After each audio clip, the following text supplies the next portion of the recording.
রমজানের পবিত্রতা রক্ষার্থে মদ জুয়া হাউজি দিনের বেলা প্রকাশ্যে পানাহার হতে বিরত থাকুন, নচেত সামাজিকভাবে প্রতিহত করা হবে। কথাগুলো বলেছেন ভবানীগঞ্জ বরবাড়ি বায়তুশরফ জামে মসজিদের খতিব মাওলানা ইসমাইল হোসাইন সাহেব। আজ ভবানীগঞ্জ পূর্ব বাজার জামে মসজিদে মাগরিবের নামাজ শেষে এলাকার বিশিষ্ট সামাজিক ও রাজনৈতিক এবং সর্বস্তরের মুসল্লিদের নিয়ে রমজান স্বাগত মিছিল পূর্ব সমাবেশে তিনি কথা বলেন। তিনি আরও বলেন, সামাজিকভাবে এই সমস্ত আমরা প্রতিহত করব ইনশাআল্লাহ। কোন ধরনের মদ জুয়া হাউজি হতে দেব না, ঠিক না? সমাবেশে অন্যান্যদের মধ্যে বক্তব্য রাখেন ভবানীগঞ্জ বড় মসজিদের পেশ ইমাম মাওলানা কারি আব্দুল কবির, বিএনপি নেতা শাহ আলম, ভবানীগঞ্জ ১ নং ওয়ার্ড জামায়াতে ইসলামীর সভাপতি মাওলানা শরীফ হোসাইন, তরুণ ব্যবসায়ী জনাব আলামিন।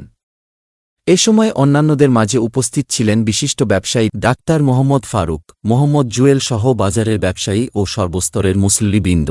সমাবেশ পূর্বে এক বিশাল মিছিল ভবানীগঞ্জ বাজারের বিভিন্ন সড়ক প্রদক্ষিণ করে পশ্চিম বাজার 0 পয়েন্টে গিয়ে শেষ হয়।